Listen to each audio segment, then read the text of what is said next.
everybody, this is Miss Weaver, and this is the video for section 1.4, part 1.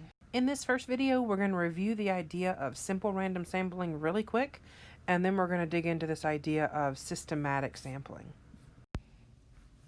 As far as our ESOL lens goes for this section, of course with the section 1.3 where we talked about simple random sampling, that's one of those things that understanding simple random sampling, what a simple random sample is, that's important throughout the semester. We're going to reference things that were gathered in a simple random sample quite a bit.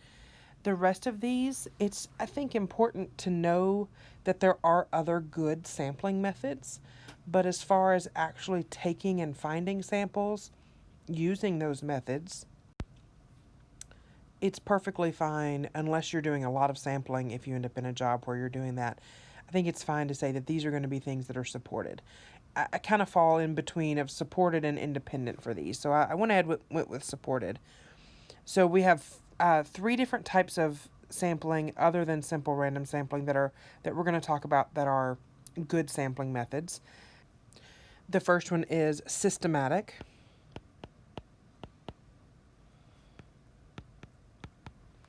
The next one is stratified.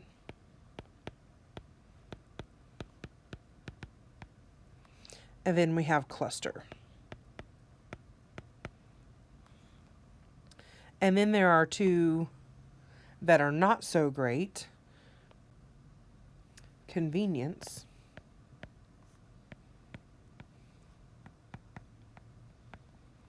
and voluntary response.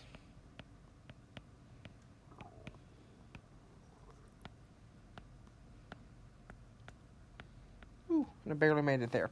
So these are definitely a little more than just knowing that they exist. You need to know that they exist and that some ways that we sample are good, some ways that we sample are bad.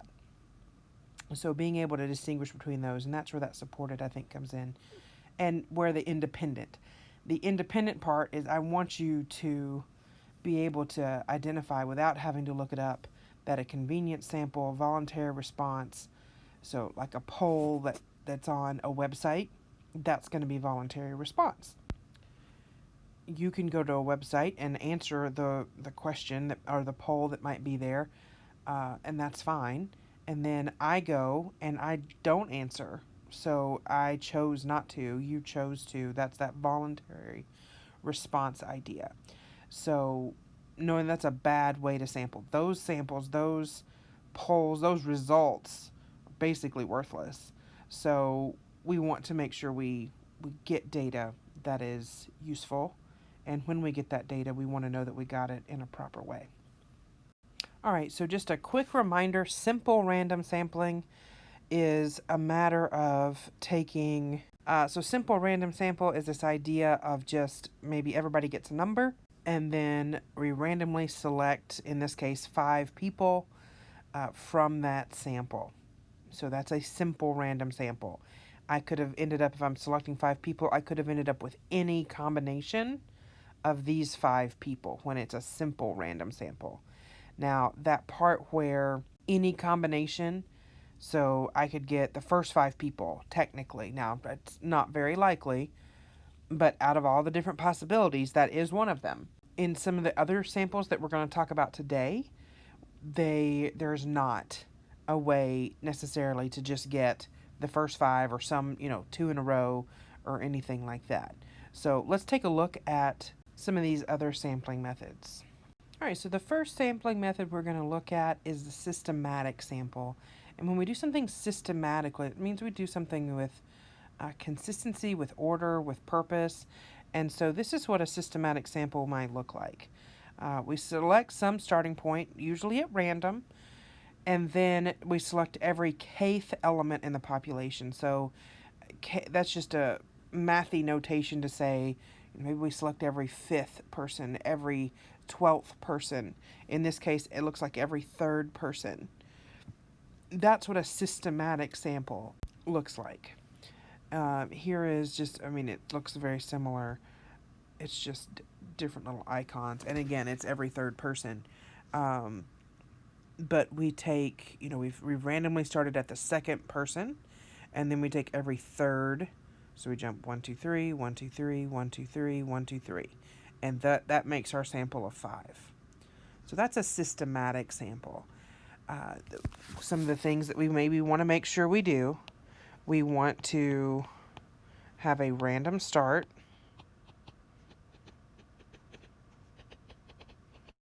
And the, this K, we want to randomly choose that K as well. And the reason for that is because we don't want to try and have any type of bias. So the more things we can do randomly, it's still a random sample. So systematic sampling is a type of random sampling. It's just not a simple random sample.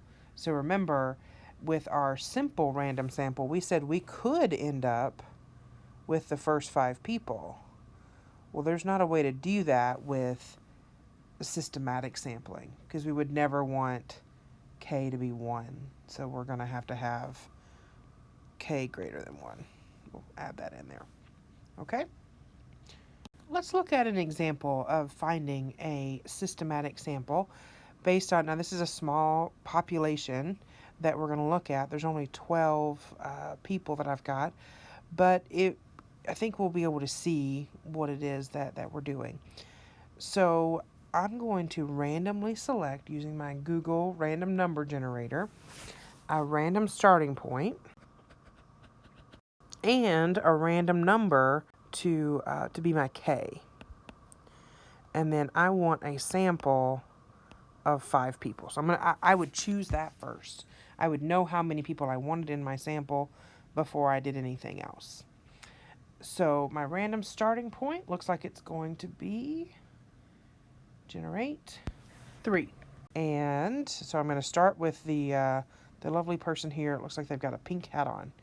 And I'm going to randomly generate another number. And my K, now K does have to be bigger than 1. So I might even put that I want a number between 2 and whatever. And sure enough, I got 2. Okay, that's fine. So 2.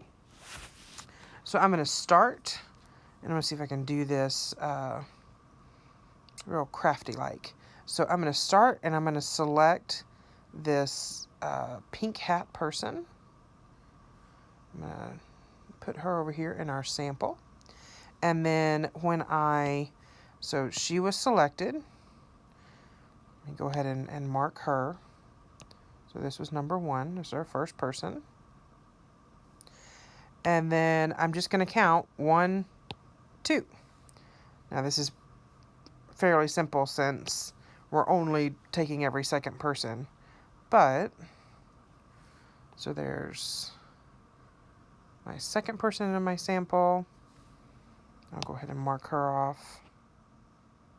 And then, of course, when I count 2 again, for number 7, of course, 1, 2, it's going to take me to 9 and 11. And he's getting a little bit of a haircut. Well, maybe not. Pretty close. Okay. So that becomes my sample. Of course, I selected this guy. Now, that wasn't super exciting because we were just taking every other person out of the line. But with such a small population to start with, it's kind of hard to see it. If we wanted to look at another example, so let's see here. I'm going to actually get a clean slide and do an example from the list that I used, I believe, with the simple random sampling. Okay, so here is our table that we used in section 1.3. If you haven't seen that or you don't remember, that's fine. That doesn't matter. But this is just our list of 30 businesses in an area, and we want to take a sample. We took a random sample of it before when we were doing section 1.3. I'm just going to use this now to do a systematic sample. So I'm going to go ahead and say that I want a sample of 6. So I'm going to be, my sample size is going to be 6 companies. I want to select 6 companies using a systematic sample. And I'm going to choose a starting point between 1 and 10, and actually starting with 8. So that'll be interesting. That takes us quite a bit down our list. And then I want to pick every, I don't know, let's do something randomly between 2 and 8. And I'm getting 7. So I'm going to take every 7th item, or in this case, company, on the list. So again, my starting point being 8 means that that's my first selection. So there's number 1. And then I'm going to count, and I'm going to take every 7th on the list. So 1, 2, 3, 4, 5, 6, 7. That gets us to 15. Of course, you can just add 8 plus 7 and get 15. That'll work for a little while, or especially if you have a longer list. So now we have number 8, which was Euro Car Care, and number 15, Logistics Management Incorporated. I'm going to keep counting. 1, 2, 3, 4, 5, 6, 7, or you can add 15 plus 7 would give us 22, sure enough. So Ritter Engineering, that's our next on our list. All right, count again.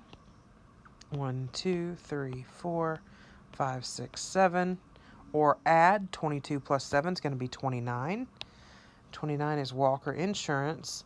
Now I've got a little bit of a problem, or at least it looks like a problem. I need 2 more companies, but I've just chose number 29, and my list only has 30 companies listed. So what I'm going to have to do is 30 will be my 1, and then when I just need to start back at the beginning. 2, 3, 4, 5, 6, 7. So that'll be number 6, DeSoto Painting.